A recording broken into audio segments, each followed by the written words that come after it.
The rise of Jamal Murray. Thank you for checking out today's video. Please go hit the subscribe button and notification bell to keep up with our latest videos. We definitely don't want you to miss any. Jamal Murray is one of the best up-and-coming guards in the NBA. He recently lit the basketball world on fire down in Orlando at the NBA bubble because of his play to get his team in the playoffs and then what he did in the actual playoffs. Jamal was the main reason the Nuggets came back from a 3-1 deficit twice and gave the Lakers something to think about when they matched up in their series in the Western Conference Finals.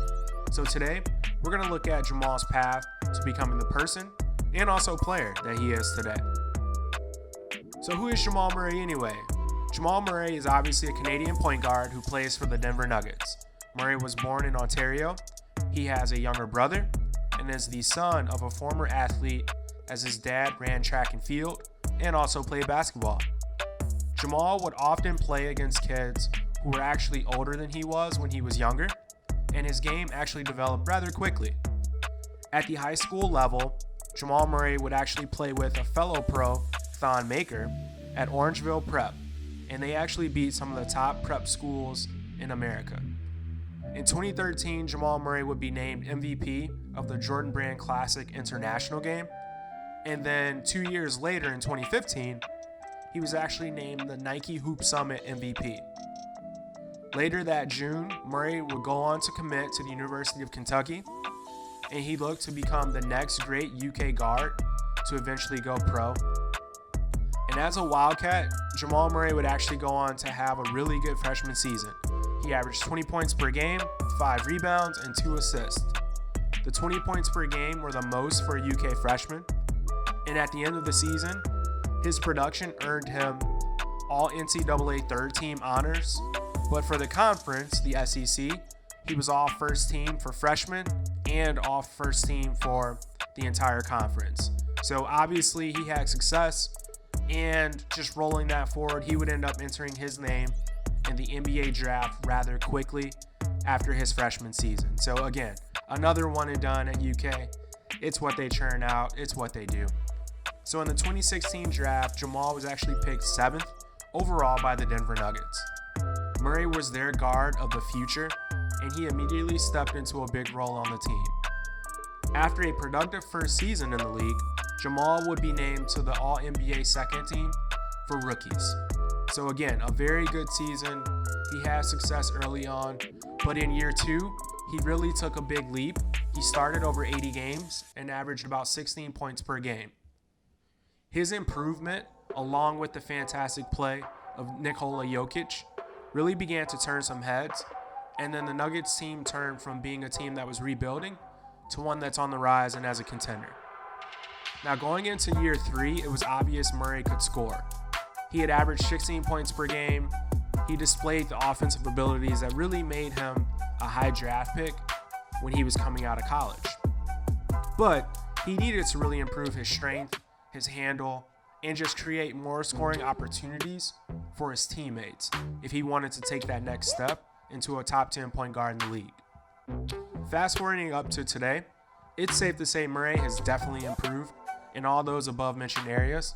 And now we'll take a look at why he was such a handful in the NBA playoffs at this past bubble. So if you look at Jamal Murray's growth from his second year in the league to his third, and then obviously to this past year, it clearly parallels the Nuggets' continued success and improvement over time. So let's look into what makes Jamal Murray such a problem for opposing teams, and how he nearly led the Nuggets to the NBA Finals down in the bubble. So the first strength of Murray's, and the absolute most important one, is not a physical trait or ability, but it's his recognition and understanding that if he gives the ball up, he will get it right back. Jamal Murray does a great job of passing and giving up the ball and then cutting. The hardest thing to guard in the NBA or any level is movement. It's why the Warriors were so dominant, and teams like the Miami Heat really did well this past playoffs. Ball and man movement and spacing are nearly unguardable with the way the game is called today. So oftentimes Murray is willing to give the ball up, let's say to Nikola Jokic, and then run or cut off to receive a handoff or maybe a back screen from a teammate and this often puts him in such a good position to attack a defense and his defender. By giving the ball up early in sets, especially against the Clippers, they could not always load up on him, and the Denver Nuggets offense was really unpredictable in some ways. Murray's willingness to cut and cut repeatedly in a possession also make that dribble handoff with Jokic so efficient. A lot of young players, and especially scorers, want to hold on to the ball and often wait until it's too late in the shot clock to try to initiate and do things.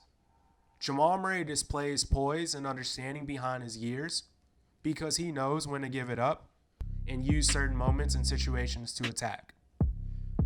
His second strength, and the reason he has had so much potential, is his shooting and scoring ability. He's always been a bucket, and he could always score at all three levels. He displayed his ability to finish at the rim with some crazy 360 layups and crazy spin off the glass. He also has a floater in his bag and a bank shot, and the hanging fadeaway that he will also pull out in the mid-range. But it's his ability to step back and knock down the three ball, and that's what's really catapulted him into the elite status in the playoffs. He has the skills, he is confident, and he is a good three-point shooter. He also has the handle to lull the defender to sleep and then move that step back and knock down the three. So again, that three ball is really what catapulted his game and unlocked everything else he wants to do and how he puts pressure on the defense. His skill in shooting is finally in sync with his deceptive athleticism. When he entered the league, Jamal was definitely more skilled, and his body was not as ready for the NBA game just yet. But over time, he's changed that. Murray is a stronger guard and also a little bit bigger with good size. He's 6'4", 215 pounds. He's able to take some bumps, and he's in much better shape throughout longer games and a longer season, so he doesn't wear down as much. Jamal, due to this size, can definitely get to the rim and finish as well, and he can use his speed to penetrate and also find the open man. He's strong enough and balanced enough to step back, sidestep, or euro to create separation from defenders, and by becoming stronger over time, he's only made himself a more deadly offensive player who's capable of beating a defense from anywhere on the floor. Jamal Murray is one of the brightest young stars in the game, and his latest performances these past playoffs are really just a preview of what's to come. As an offensive player, he doesn't have any weaknesses. He has a nice handle, good size, and can shoot the lights out of the ball.